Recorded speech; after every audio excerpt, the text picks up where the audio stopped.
I sat frozen in that sterile conference room as HR Director Patricia Williams slid the termination papers across the polished mahogany table.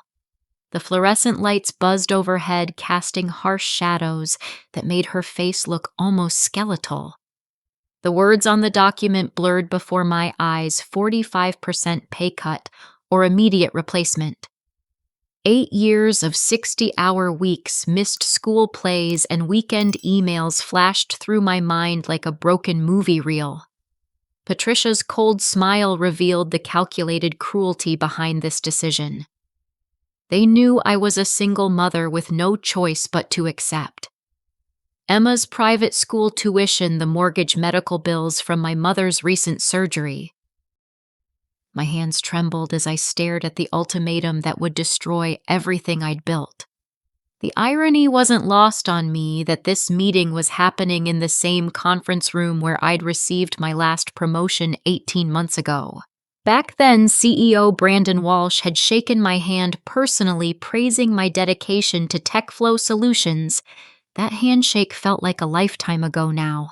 I'd started at this company 8 years earlier as a junior marketing coordinator, fresh out of college with student loans weighing me down like concrete blocks. Emma was barely 6 months old then, and I was desperate for stability after her father disappeared the moment he learned about the pregnancy. Those early years were brutal. I worked late into the night while Emma slept in the company daycare, surviving on vending machine dinners and coffee that could strip paint. But I climbed. Every campaign I touched turned to gold. When Riverside Electronics was hemorrhaging customers, my rebrand strategy brought in $2.3 million in new revenue. When our biggest competitor launched an aggressive social media assault, my counter-campaign not only defended our market share, but expanded it by 15%. Numbers don't lie, and mine spoke volumes, Brandon noticed. He promoted me to senior marketing coordinator after 2 years, then marketing manager after 4, and finally senior marketing director 6 years in. Each promotion came with genuine respect from the executive team. I thought I'd earned my place at the table. The company had struggled recently, sure. Rising operational costs, increased competition, and a few contracts that didn't renew. But every business faces challenges. I believed my track record would shield me from any drastic measures. 8 years of loyalty had to count for something. Patricia cleared her throat, snapping me back to the present nightmare. Daniela, I know this seems sudden, but we've been monitoring performance across all departments. The numbers don't support maintaining current salary levels for underperforming positions. Underperforming. The word hit like a slap. I'd like to see those performance metrics, I said, surprised by how steady my voice sounded. Patricia's smile widened. Of course. Jennifer has been quite helpful in documenting areas of concern. My stomach dropped. Jennifer Park, my assistant for the past 1.5 years. Sweet, eager Jennifer who'd started as an intern and worked her way up. I'd mentored her through her messy divorce, lent her $800 when her car broke down, and personally recommended her for the assistant position when it opened up. Patricia slid another folder across the table. Jennifer compiled a comprehensive performance file over the past 6 months. 47 pages of documented incidents. I opened the folder with numb fingers. There, in Jennifer's neat handwriting, was a detailed log of every personal phone call I'd made, every 5-minute break I'd taken, every moment I'd stepped away from my desk. Times when I'd left early for Emma's parent-teacher conferences were labeled frequent unauthorized departures. The day I'd taken Jennifer to lunch for her birthday was described as extended non-work-related activities during business hours. But the real knife twist came in the margins. Jennifer had added personal commentary. Daniela seems distracted and overwhelmed by personal issues. Questions about Daniela's commitment to company priorities. Concerns about maintaining professional focus. She'd documented everything while smiling to my face, accepting my help and calling me her mentor. The betrayal cut deeper than any pay cut ever could. Jennifer expressed concerns about covering for your frequent absences, Patricia continued. She's shown remarkable initiative in maintaining department productivity despite these challenges. I thought about all the times Jennifer had volunteered to stay late, insisting she wanted to learn more about our systems. All those evenings she'd offered to handle my email while I attended Emma's school events. I'd been grateful for her dedication, never suspecting she was building a case against me. The decision isn't personal, Daniela. It's purely business.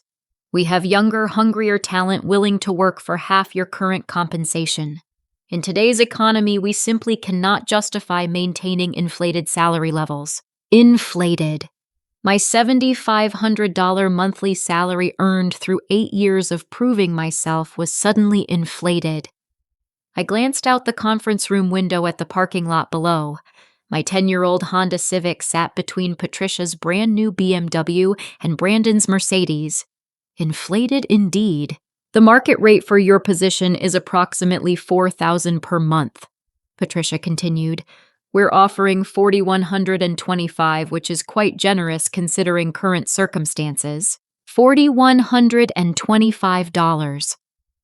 I did the math automatically. Emma's school tuition was $1,200 monthly. Our mortgage was $1,850.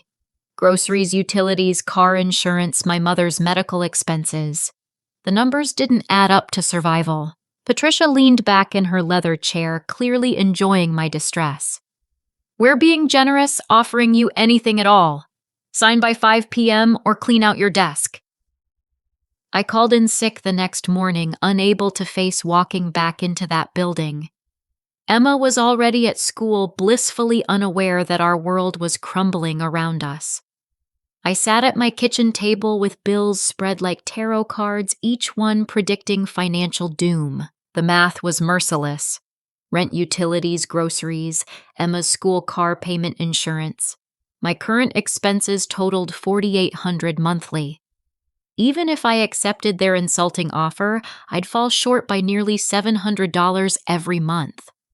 My savings account held $2,340. In 3 months, we'd be homeless. I drove to Riverside Academy during lunch, hoping to speak with Principal Susan Martinez about payment plans. The school occupied a beautiful campus with manicured lawns and modern facilities. Emma loved it there. Her teachers challenged her academically while nurturing her creativity. She'd made friends with children whose parents were doctors, lawyers, and business owners. Removing her would shatter the stable world I'd worked so hard to build. Principal Martinez listened sympathetically as I explained our situation.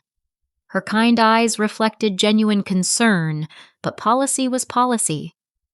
We require 60 days advance notice for payment plan modifications, she said gently. And unfortunately, our financial aid funds are already allocated for this academic year. The drive home felt endless. I called my mother Rosa, hoping for some miracle solution. Mom had always been my rock, working double shifts as a nurse to support us after Dad left when I was 12. But her voice was tired, worn down by her recent health struggles. Mija, you know I'd help if I could, she said, and I could hear tears behind her words. But these medical bills from the surgery are killing me. The insurance company denied coverage for the specialist visits, and I'm already behind on my own mortgage. $12,000. That's what Mom owed for the cardiac surgery that saved her life 6 months ago. She'd been paying it down slowly on her nurse's pension, but it left nothing for emergencies. We were both drowning in different oceans. That evening, I realized how completely isolated I'd become. 8 years of building my career had cost me friendships. Saturday playdates with Emma had replaced girls' nights out. Professional networking events had substituted for genuine social connections. My phone contained dozens of business contacts, but precious few real friends. I opened my laptop to update my resume, trying to figure out how to spin 8 years at one company into something appealing for a quick job search. That's when I noticed something strange. Several files on my computer didn't match the versions I remembered. I'd backed up my work presentations to my personal laptop as a precaution, and now I was grateful for that paranoia. The Morrison Industries presentation from March showed different revenue projections than what I'd originally created. The slide deck for Coastal Enterprises had entirely different formatting. 3 major client presentations that had failed spectacularly over the past few months, costing us valuable contracts. My hands shook as I compared file timestamps. Every single altered presentation had been accessed and modified after I'd gone home for the evening. Jennifer had administrative access to my computer system.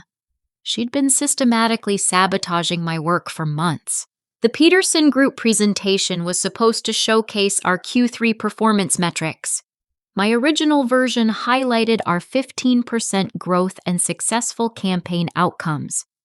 Jennifer's version contained incorrect data showing declining performance. No wonder Peterson Group had seemed confused during my presentation and ultimately chose our competitor. Digital breadcrumbs led me deeper down the rabbit hole. Jennifer had deleted crucial emails from my account, including 3 messages from Catherine Sterling at Meridian Enterprises, expressing concerns about service quality. She'd provided incorrect meeting times to clients, causing me to miss 2 important calls.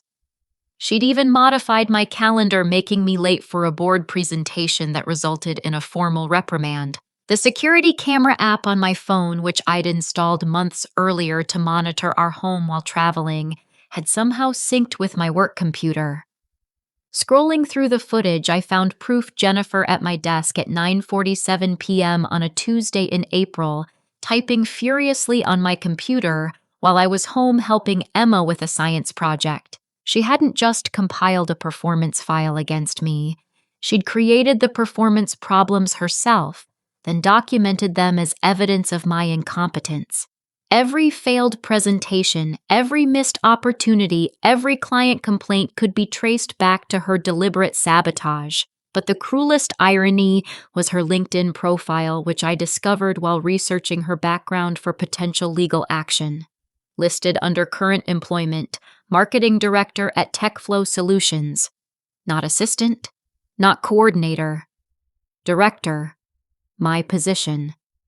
She'd already claimed my job before I'd even been officially fired. I stared at my reflection in the laptop screen, seeing a woman who'd been played like a chess piece by someone she'd trusted completely. The betrayal wasn't just professional now. It was personal warfare conducted with surgical precision. Jennifer hadn't just stolen my job. She'd systematically destroyed my reputation, ensuring I'd have difficulty finding another position in our industry. The failed presentations, missed meetings, and client complaints would follow me like a professional scarlet letter. She'd thought of everything, but she'd made one crucial mistake. She'd underestimated my ability to uncover the truth and fight back. Returning to work felt like walking into a viper's nest. The moment I stepped off the elevator, conversations stopped. Colleagues who'd shared lunch with me for years suddenly found their shoes fascinating. The office atmosphere crackled with whispered gossip and sideways glances. Jennifer sat at her desk outside my office, typing with theatrical concentration. She'd always been pretty in an understated way, but today she wore a new silk blouse and expensive jewelry I'd never seen before. Success suited her, apparently even stolen success. "Good morning, Daniela," she said with saccharine sweetness. "Patricia asked me to remind you about the 5 p.m. deadline." I studied her face for any trace of guilt, remorse, or shame. Nothing. Just the same helpful smile she'd worn while destroying my career. "Jennifer, could I see you in the break room for a moment?" The break room was empty except for the perpetual smell of burnt coffee and the hum of ancient vending machines. Jennifer followed me in, still maintaining her innocent facade. "I know what you did," I said quietly. Her expression didn't change. "I'm sorry, I don't understand. The presentations, the deleted emails, the calendar changes. I found the security footage of you on my computer after hours." For just a moment, her mask slipped. I saw calculation in her eyes, a quick assessment of damage control. Then the helpful smile returned. I was just trying to help when you seemed overwhelmed. I thought you'd appreciate the assistance. You sabotaged me. Jennifer stepped closer, lowering her voice. I didn't sabotage anything. I documented reality. You were distracted, unfocused, and frankly overpaid for the work you actually produced. I simply brought those facts to management's attention. The casual cruelty in her tone was breathtaking. I helped you through your divorce. I lent you money. I recommended you for this position. And I'm grateful for all of that, she said with mock sincerity. But gratitude doesn't mean accepting mediocrity. This company deserves better leadership in the marketing department. Patricia has already approved my promotion to marketing director with a 20% salary increase. My transition starts Monday. She'd planned everything. The systematic sabotage, the documentation, the timeline. I'd been nothing more than an obstacle to remove from her path to success. Emma's tuition, your mother's medical bills, Jennifer continued. I researched your financial situation thoroughly. Patricia was impressed by my attention to detail. We knew you'd have no choice but to accept whatever terms we offered. The casual mention of my family's private struggles felt like being slapped. She'd weaponized my vulnerabilities against me. I left the break room feeling hollow, like someone had scooped out my insides with a rusty spoon. The rest of the office continued pretending normalcy, while my professional execution proceeded in plain sight. 3 colleagues I'd considered friends avoided eye contact. The receptionist stopped talking when I passed her desk. Brandon Walsh's office door remained closed all morning. His assistant claimed he was in meetings, but I could see him through the glass partition casually reading trade magazines. The man who'd once praised my innovative thinking couldn't spare 5 minutes to discuss 8 years of service. Lunchtime brought the final insult. I walked to my car in the parking garage, needing escape from the suffocating office atmosphere. The concrete structure echoed with footsteps and car engines, creating a cavern of urban sounds. I'd just reached my Honda when voices drifted from behind a concrete pillar. The Martinez situation is proceeding exactly as planned. Patricia's voice carried clearly in the enclosed space. Jennifer delivered everything we needed to justify the termination. Brilliant strategy, replied Thomas Chen, the finance director. Using an inside employee to build the case eliminates any wrongful termination liability. The documentation looks completely legitimate. I pressed myself against my car, hidden behind the concrete support beam. My heart pounded so loudly I was sure they'd hear it. The best part is how easy Jennifer was to manipulate, Patricia continued with a laugh. Promise a desperate young woman a promotion and she'll destroy her own mentor without blinking. Her ambition made her the perfect weapon. How much are we saving annually with this approach? Thomas asked. Martinez was earning $90,000 per year with benefits. Jennifer will start at $55,000. That's a $35,000 annual savings from one position. Multiply that across the 4 senior employees we're targeting, and we're looking at significant budget improvements. 4 senior employees. My blood went cold. Who's next on the list? Thomas asked. Robert Hayes in IT. He's making $85,000 and has a diabetic daughter requiring expensive medication. He won't fight back. After him, we'll target Maria Santos in operations and David Park in sales.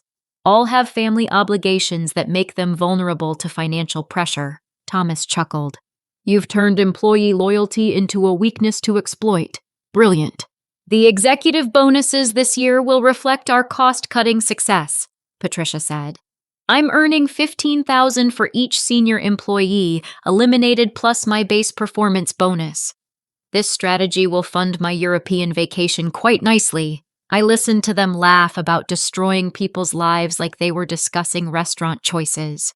These were colleagues I'd worked alongside for years, people I'd respected and trusted. The casual cruelty was staggering. What about the company's actual performance? Thomas asked. Won't eliminating experienced staff hurt productivity? Short-term disruption, long-term savings. Besides, the board only cares about bottom-line numbers. If productivity drops, we'll blame it on market conditions and eliminate a few more positions. They were planning to gut the entire senior staff, replacing experience with inexperience and loyalty with fear. The company I'd helped build would become a hollow shell run by people who viewed employees as disposable resources. Their footsteps faded as they walked toward the elevator. I remained frozen beside my car, processing the magnitude of their conspiracy. This wasn't just about me anymore. 4 families were about to be destroyed for executive bonuses and vacation funds. When I finally returned to the office, Patricia was waiting by my desk with theatrical concern. "Daniela, you looked upset earlier. I hope you're not taking this personally. Business decisions are never easy, but they're necessary for company survival." Company survival. I'd heard their real conversation. TechFlow was thriving financially, and they knew it. This was pure greed masquerading as necessity. "I need 14 hours to make my decision," I said. Patricia raised an eyebrow. 14 hours is quite specific. "That's what I need," she shrugged. 5 p.m. tomorrow then, but don't expect the offer to improve with time. I watched her walk away, already planning her European vacation funded by my financial destruction. But she'd made a crucial mistake in that parking garage. She'd revealed the scope of their plan and shown me exactly how they operated. 14 hours. Enough time to gather evidence, contact the other targets, and find a way to fight back. They'd underestimated me once. I wouldn't give them a second chance. That night, I sat in my car outside TechFlow's office building until the parking lot emptied. My security badge still worked a small oversight that would prove costly for Patricia and her co-conspirators. The evening cleaning crew paid no attention to one more employee working late. My first stop was Patricia's office. She'd left her computer logged in another arrogant oversight from someone who believed herself untouchable. Her email folders contained months of correspondence about the senior staff reduction strategy. The phrase appeared in 43 separate messages between Patricia Thomas and Brandon. One email chain made my stomach turn. Patricia had specifically researched each target employee's financial vulnerabilities. Robert Hayes' daughter Sarah had type 1 diabetes requiring insulin that cost $600 monthly. Maria Santos supported her elderly parents in addition to her own family. David Park was paying for his son's autism therapy not covered by insurance. They'd turned our humanity against us, weaponizing our love for family into professional weakness. But the most damning evidence was a budget spreadsheet hidden in Patricia's personal folder. Company profits were up 18% this year, not down as they'd claimed. The necessary cost-cutting measures were funding a bonus pool totaling $280,000 for the executive team. I photographed every document with my phone, building an arsenal of evidence. Then I accessed the company's client database looking for anything that might give me leverage. That's when I found the gold mine. Meridian Enterprises. Our largest client represented $8 million in annual revenue. Their contract renewal was scheduled for next month. But buried in their communication history were 6 increasingly frustrated messages from CEO Catherine Sterling requesting to speak with me directly about service quality concerns. Every single message had been marked as resolved by Jennifer, but I'd never seen them. She'd been intercepting client communications while sabotaging my presentations, creating a perfect storm of dissatisfaction. The timeline was damning. Meridian's satisfaction scores had plummeted 42% over the past 6 months, exactly corresponding with Jennifer's sabotage campaign. 3 other major clients showed similar patterns of declining satisfaction that correlated with Jennifer's interference. I gathered contact information for Robert, Maria, and David, then spent the next hour copying financial records that prove the company's strong performance. By the time I left the building at midnight, I had enough evidence to expose the entire conspiracy. Robert answered his phone on the second ring, probably wondering who was calling at 12:30 in the morning. Daniela, is everything okay? Robert, I need to meet with you, Maria, and David tomorrow morning, early, before we go to work. I have something important to share. This sounds serious. They're coming for you next. All of you. I have proof. We met at a diner 6 blocks from the office at 7 a.m. The fluorescent lights cast harsh shadows over scratched formica tables, but the coffee was strong and the conversation was private. I spread the printed emails across the sticky table like playing cards. Robert's face went ashen as he read about his daughter's medical costs being used as leverage. They've been tracking Sarah's insulin expenses. Patricia researched everyone's financial pressure points, I explained. They're planning to force you all into pay cuts or replacement by younger, cheaper employees. Maria's hands trembled as she read her own file. My parents depend on me for their medication costs. If I lose my job, you won't lose your job, I said, because we're going to stop them first. David had been quiet, methodically reading through every document. His background in sales made him naturally analytical. This is fraud, he finally said. Financial manipulation, conspiracy, breach of fiduciary duty. They could face criminal charges. The question is how we use this information, I said. I have an idea, but I need your help. I explained what I'd discovered about Meridian Enterprises and the other dissatisfied clients. Their service problems weren't random. They were the direct result of Jennifer's sabotage. But that also meant we could fix them quickly if we acted fast. Catherine Sterling has been trying to reach me for weeks, I continued. She's frustrated enough to consider switching to our competitors. But if we can prove that the service problems were caused by internal sabotage and that we've resolved the issue, Robert understood immediately. You want to contact her directly. More than that. I want to contact all the dissatisfied clients and explain what really happened. Give them a choice: stay with TechFlow under new management or watch the company implode under Patricia's leadership. Maria leaned forward. What about Jennifer? She'll deny everything. I pulled out my phone and played the security footage of Jennifer on my computer after hours. Hard to deny video evidence? David smiled for the first time since we'd sat down. You want to force Patricia into a corner where she has to choose between her conspiracy and the company's survival. Exactly, but I need something more to make it work. Leverage that makes the choice obvious. That's when I remembered Michael Torres. 6 months ago at an industry conference, I'd met the CEO of Next Gen Dynamics TechFlow's primary competitor. He'd impressed me with his ethical business practices and innovative approaches. More importantly, he'd mentioned being interested in recruiting experienced talent from other companies. Michael Torres had given me his direct number and encouraged me to call if I ever considered a career change. At the time, I'd filed it away as typical networking courtesy. Now it might be the key to everything. There's someone I need to call, I told the others. Someone who might be able to give us the leverage we need. Robert, Maria, and David agreed to maintain normal appearances at work, while I made contact with Catherine Sterling and Michael Torres. We'd reconvene that evening to plan our next move. But as I drove toward the office, I realized we were playing with fire. Patricia had already demonstrated her willingness to destroy people's lives for personal gain. If she discovered our investigation, she might accelerate her timeline and eliminate all of us immediately.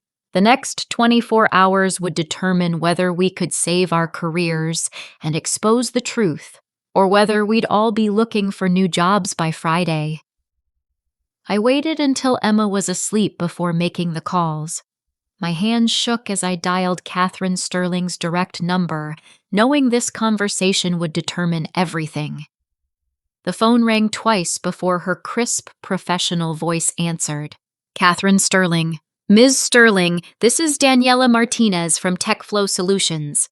I understand you've been trying to reach me. A pause. Then with audible relief. Daniela. Yes, I've left 6 messages over the past 3 weeks.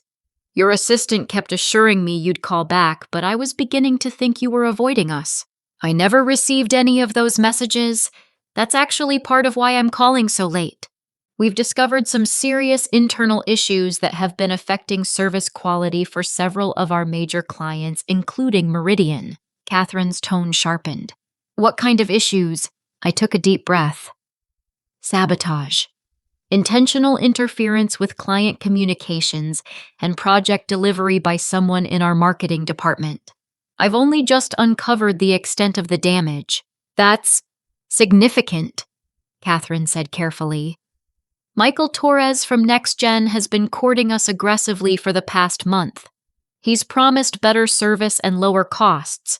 Frankly, after our recent experiences with TechFlow, his proposal is looking attractive. My heart stopped. Michael Torres from NextGen. You know him. We've met. Catherine, before you make any decisions, I need to share some information with you. Can we meet tomorrow morning? I have documentation that explains exactly what's been happening with your account. I'm listening. I explained Jennifer's sabotage campaign, the falsified presentations, and the intercepted communications. Catherine's questions grew sharper as the implications became clear. So you're telling me that the service failures, missed deadlines, and communication breakdowns were all intentional? Every single incident can be traced back to deliberate interference. I have security footage, email logs, and file modification records. Your account was specifically targeted to create dissatisfaction. Why would someone sabotage their own company's client relationships? Internal politics. Someone wanted to remove me from my position and used client dissatisfaction as justification. Your account was collateral damage in their scheme. Catherine was quiet for a long moment. Daniela, I've worked with TechFlow for 4 years. You personally managed our account for 2.5 of those years, and we were completely satisfied with the service. It was only in the past 6 months that problems began. Exactly. That timeline matches perfectly with the sabotage campaign. Michael Torres mentioned he'd been trying to recruit top talent from TechFlow. He specifically asked about you. My pulse quickened. He asked about me specifically. He seemed to know quite a bit about your background and reputation. Said NextGen was looking for experienced professionals who understood client needs. This was the opening I needed. Catherine, could you give me Michael's direct number? I think I need to have a conversation with him about what's really happening at TechFlow. She provided the number along with some additional context. Michael's been working late this week on a presentation for us. He's quite determined to win our business. You'll probably reach him even if you call late. After ending the call with Catherine, I stared at Michael's number for 10 minutes, weighing my options. This call would change everything. Once I crossed this line, there would be no going back to my old life at TechFlow. Emma's soft breathing drifted from her bedroom. 8 years of building a stable life for us. And now I was about to blow it all up on the hope that a stranger would offer us a lifeline. I dialed Michael's number. He answered on the second ring, sounding alert despite the late hour. Michael Torres. Mr. Torres, this is Daniela Martinez from TechFlow Solutions. We met at the Marketing Excellence Conference 6 months ago. You mentioned I should call if I ever considered a career change. A pause, then genuine warmth in his voice. Daniela, I remember you well. That was an excellent presentation you gave on client retention strategies. I've actually been hoping you'd call. I'm calling because I think you need to know what's really happening at TechFlow before you make any major client acquisition decisions. That sounds ominous. Tell me more. I explained everything. The sabotage campaign, Patricia's conspiracy, the systematic targeting of senior employees, and the financial manipulation. Michael listened without interruption, occasionally asking clarifying questions that demonstrated his sharp business acumen. So Meridian's service problems weren't due to company-wide issues, he summarized. They were the result of one employee deliberately sabotaging client relationships to advance her career. Exactly. And she's about to be promoted to marketing director, which means the problems will likely get worse, not better. Michael was quiet for a moment. Daniela, I'm going to ask you a direct question and I need a completely honest answer. Are you calling because you want to expose wrongdoing at your company or because you're looking for a job? The question hit like a physical blow. Honestly, both. They're forcing me into a 45% pay cut or termination. I have an 8-year-old daughter and a single-parent household to support. I can't survive on what they're offering. What's your current compensation? $7,500 monthly base salary plus benefits and quarterly bonuses based on department performance.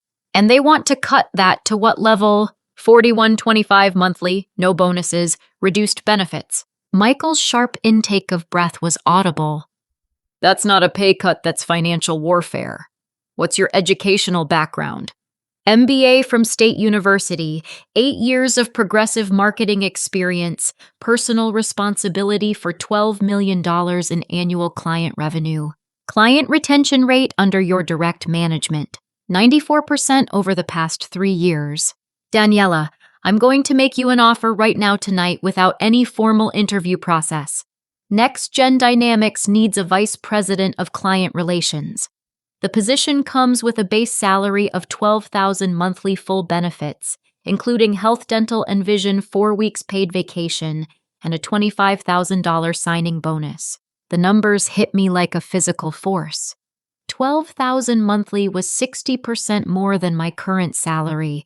The signing bonus alone would cover 6 months of expenses and pay off Emma's school tuition through the end of the year. There is one condition, Michael continued. We're in active competition with TechFlow for several major clients. I need someone who understands both companies' strengths and weaknesses, but who will operate with complete professional integrity. No stolen client lists, no proprietary information, no industrial espionage. Just your experience and expertise.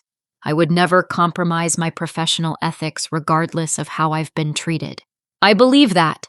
In fact, that's exactly why I want you on my team. Catherine Sterling has been describing her frustrations with TechFlow's recent service quality. If you can restore that relationship through honest, excellent work, it benefits everyone. My mind raced through the implications. This wasn't just a job offer. It was a complete life transformation. Financial security for Emma and me, respect for my professional abilities, and escape from the toxic environment that TechFlow had become. Mr. Torres, I need to ask about your intentions regarding TechFlow's other senior employees. 3 of my colleagues are about to face the same situation I'm experiencing. Robert Hayes, Maria Santos, and David Park. I nearly dropped the phone. You know about them. I've been researching TechFlow's management structure for months as part of our competitive analysis. All 3 have excellent reputations in the industry.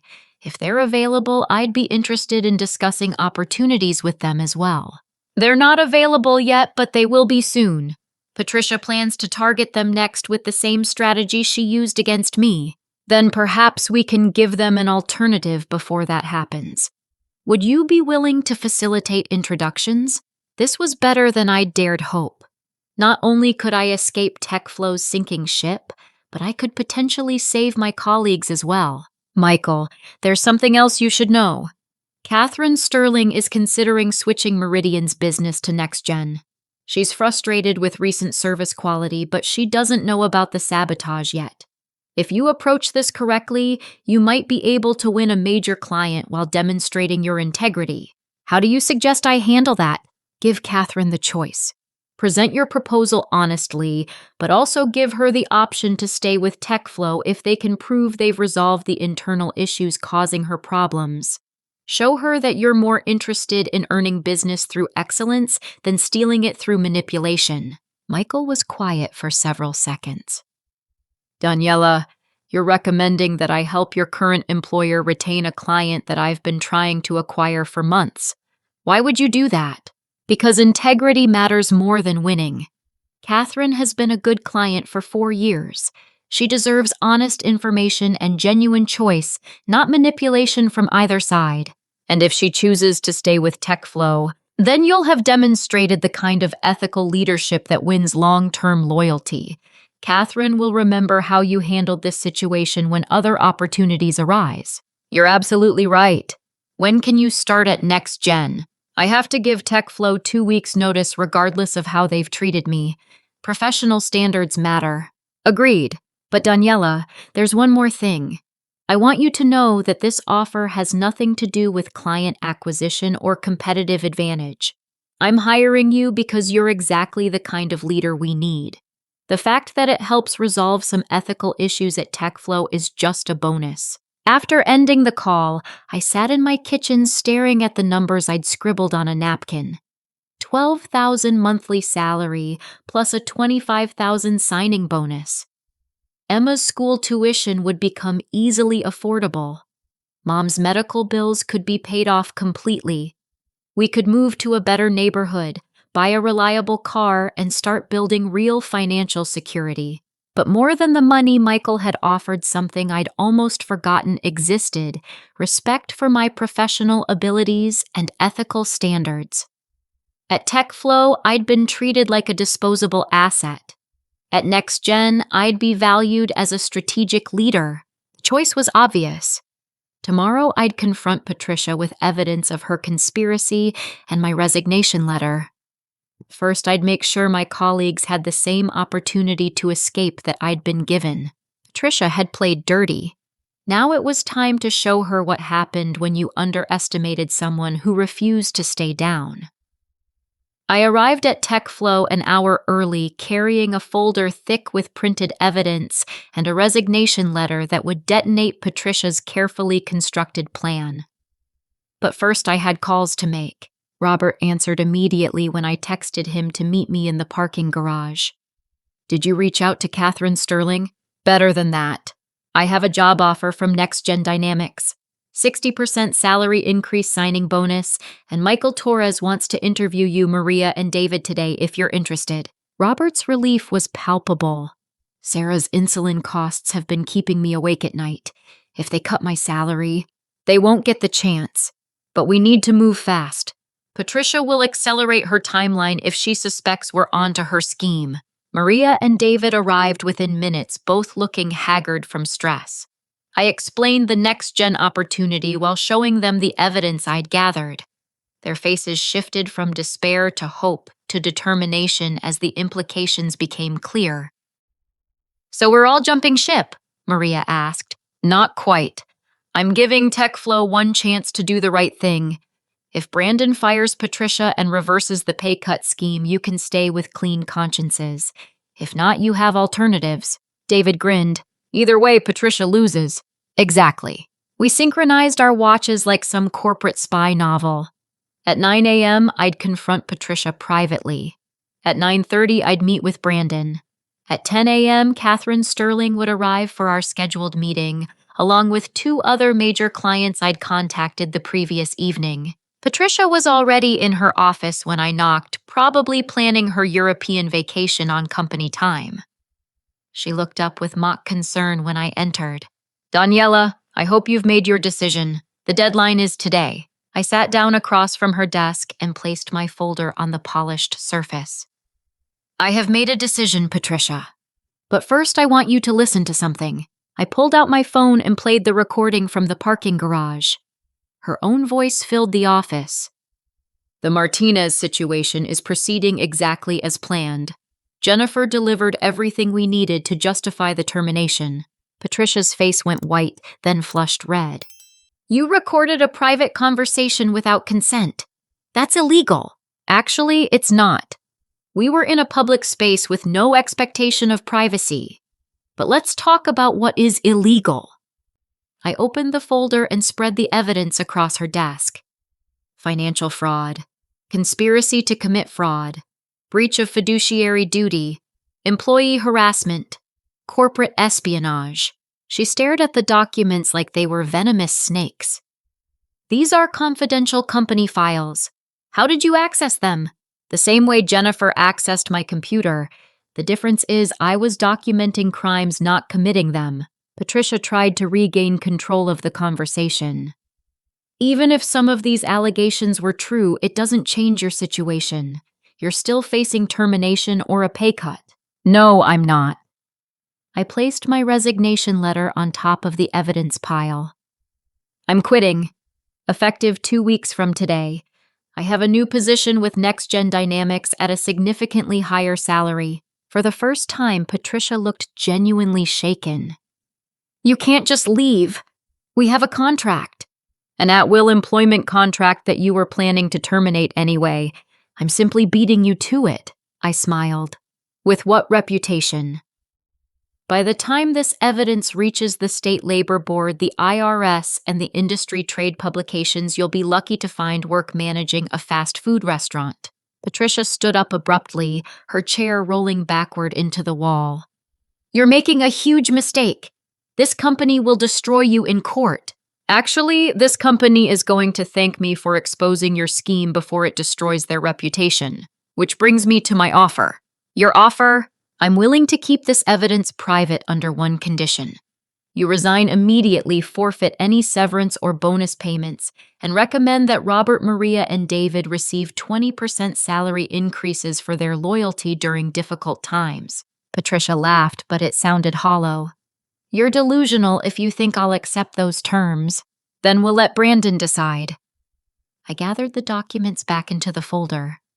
Catherine Sterling will be here at 10 a.m. along with Robert Mitchell from Pacific Industries and Sandra Chen from Global Enterprises.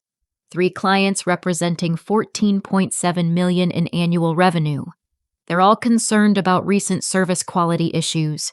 You contacted our clients directly. That's a violation of what company policy that you wrote specifically to prevent employees from exposing your sabotage scheme.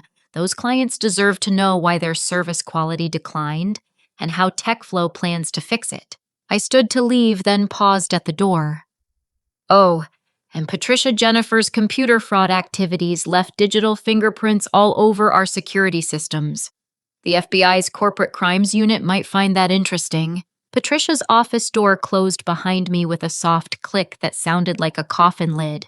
Brandon's assistant tried to block my access to his office, claiming he was in meetings all morning. I simply walked past her desk and opened his door without knocking. Daniela, this is highly irregular. I'm in the middle of avoiding me for the past week while your HR director implements a fraudulent scheme to eliminate senior employees. I placed the folder on his desk. We need to talk, now. Brandon's face cycled through confusion, annoyance, and finally concern as I played the parking garage recording.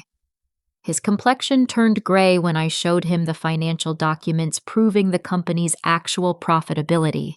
Patricia told me these pay cuts were necessary for company survival, he said weakly. Patricia lied. Your company is having its best year in 5 years. She's been planning to eliminate senior staff to fund executive bonuses, including a $15,000 payment to herself for each employee she successfully removes. I watched Brandon's world collapse as he realized the scope of Patricia's deception. The board will have my head if this becomes public. It doesn't have to become public, but you need to make some immediate decisions. Catherine Sterling and 2 other major clients will be here in 20 minutes. They're considering canceling contracts worth nearly $15 million annually because of service problems caused by internal sabotage. What do you mean, sabotage? I explained Jennifer's systematic interference with client accounts. Brandon's hands shook as he realized how close the company had come to losing its largest clients. What do you want me to do? Fire Patricia and Jennifer immediately.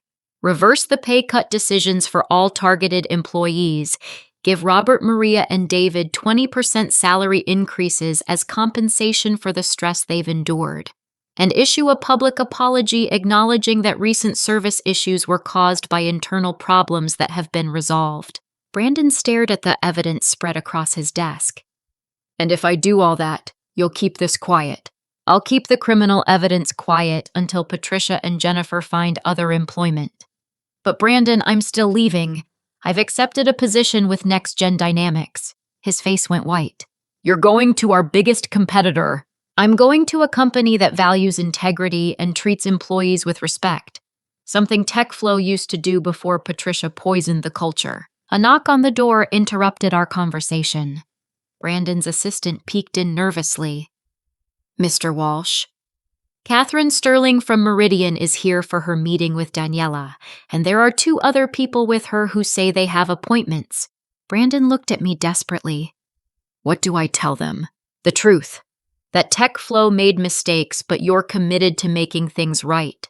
Whether they believe you depends on what actions you take in the next 5 minutes. I left Brandon staring at the evidence while I went to greet Catherine and the other clients. They sat in the reception area with the controlled patience of people who had better things to do but were giving TechFlow one last chance. Catherine, thank you for coming.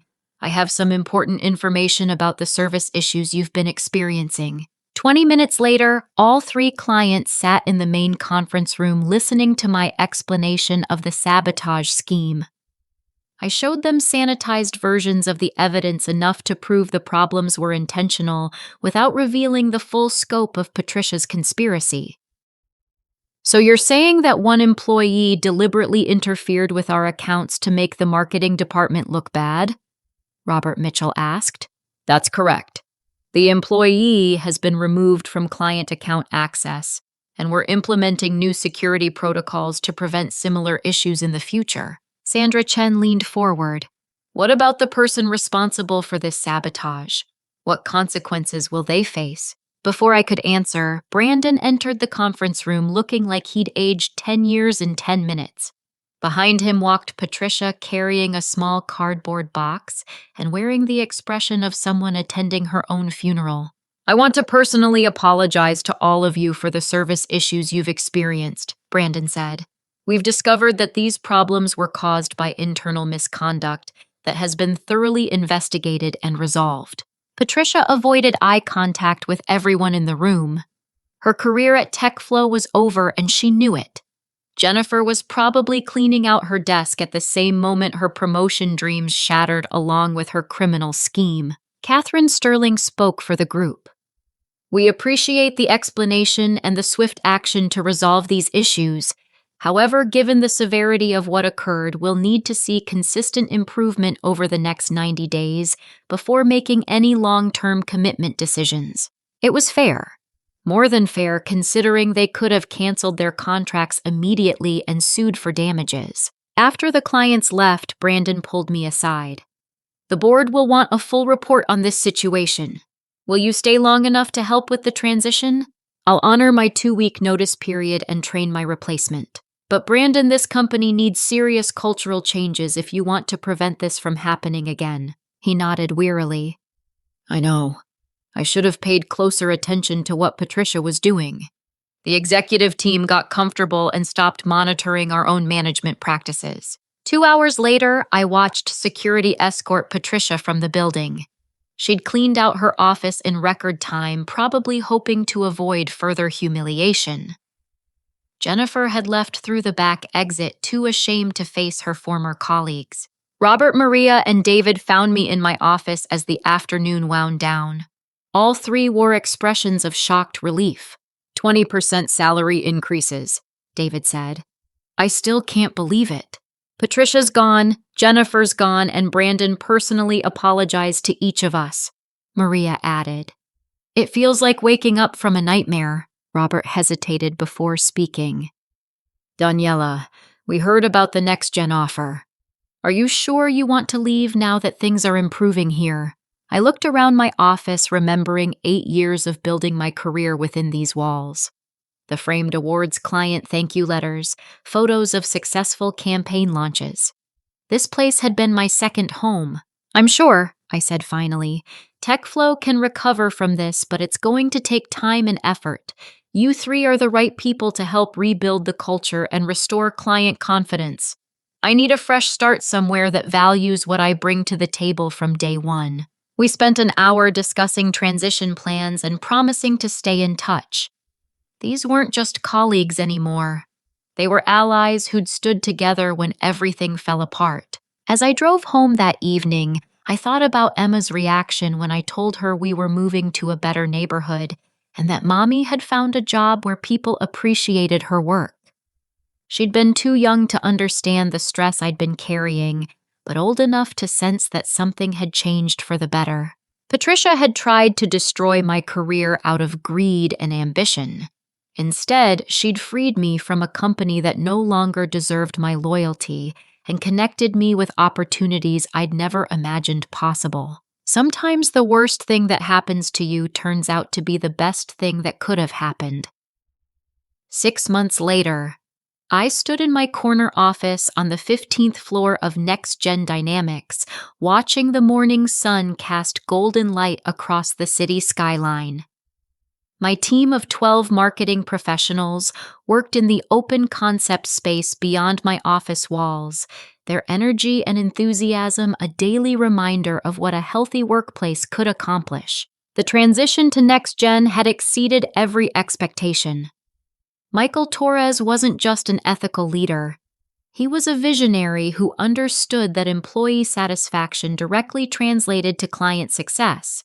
My salary of $12,000 monthly combined with quarterly bonuses had transformed our financial situation completely. Emma attended a prestigious private school 5 minutes from our new home in Riverside Heights. Mom's medical bills were history paid off with my signing bonus on my first day.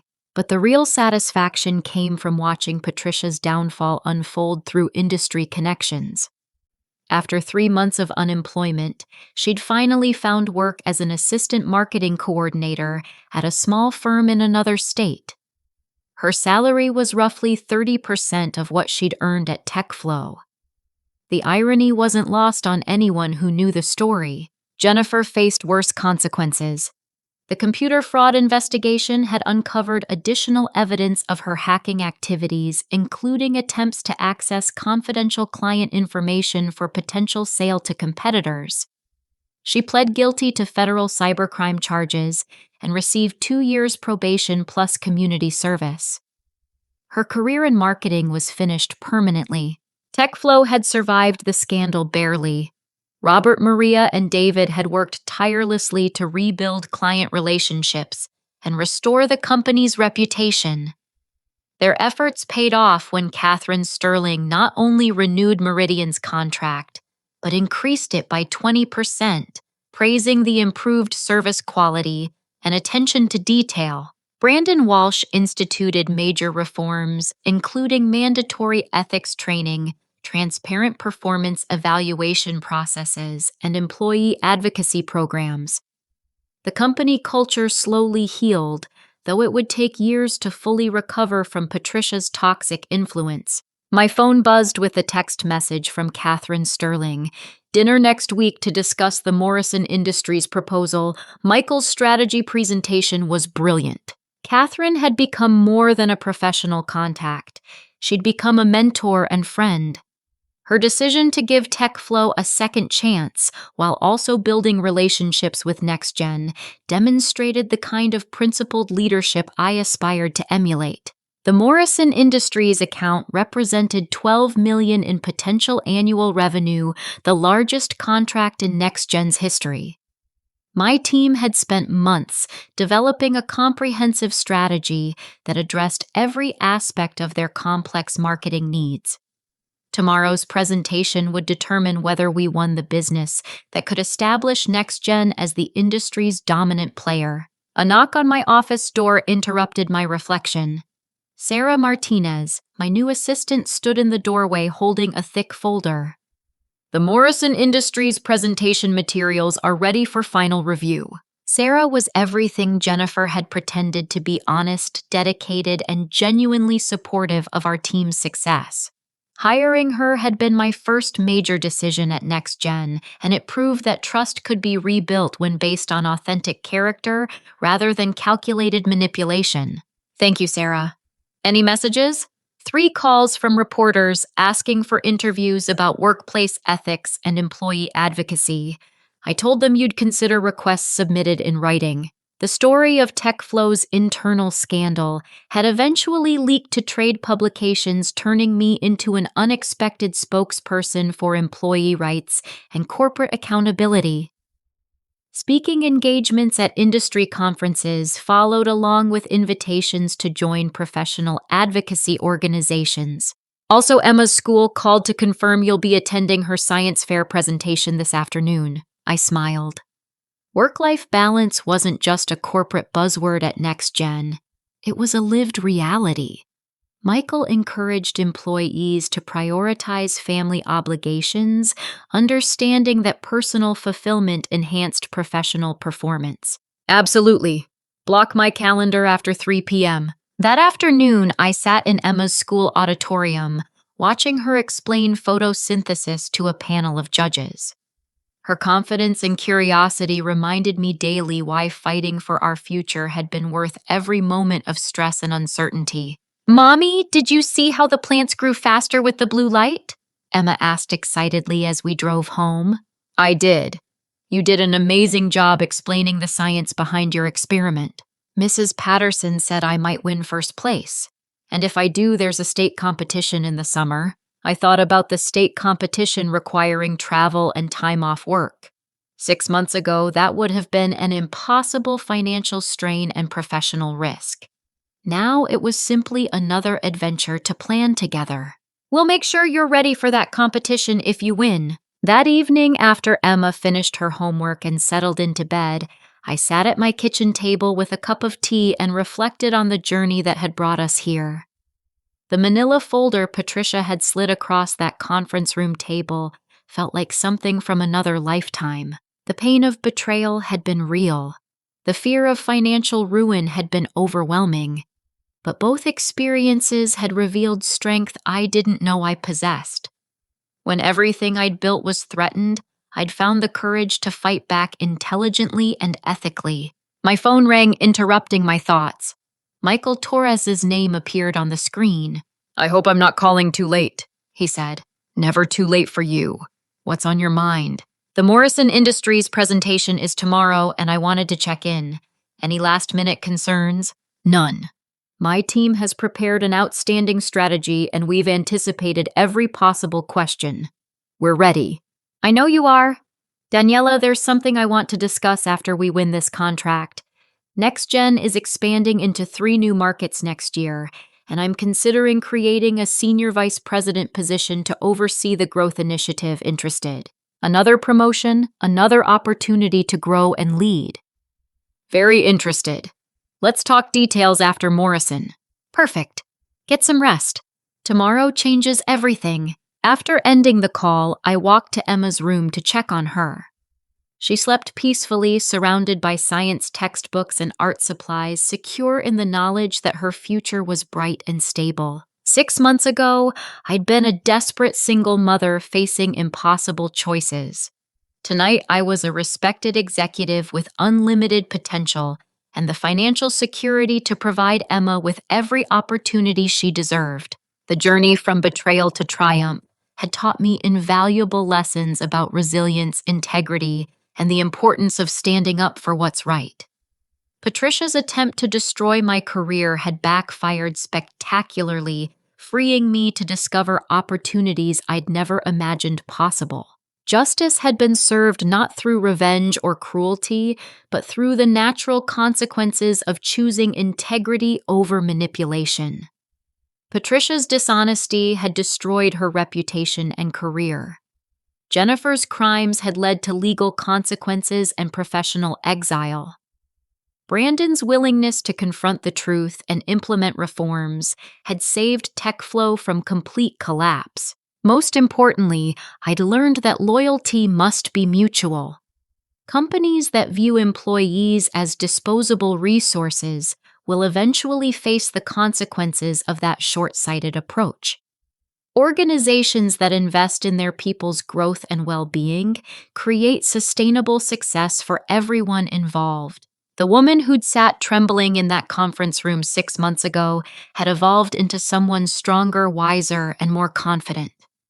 Emma would grow up seeing her mother as someone who fought for what was right and won through intelligence, preparation, and unwavering principles. Tomorrow's presentation would determine whether NextGen won the Morrison Industries contract. But regardless of that outcome, I'd already achieved something more valuable than any business victory: the knowledge that I could overcome any challenge through courage, integrity, and refusal to accept defeat. Sometimes the worst betrayal becomes the catalyst for the best transformation. Patricia had intended to destroy my career, but she'd actually liberated me from a toxic situation and connected me with opportunities that exceeded my wildest dreams. As I turned off the lights and prepared for sleep, I smiled at the irony. In trying to eliminate me, Patricia had created her own elimination. In attempting to sabotage my future, Jennifer had sabotaged her own. In seeking to exploit our humanity, they'd revealed their own inhumanity and faced appropriate consequences. The presentation tomorrow would open new doors and create fresh possibilities.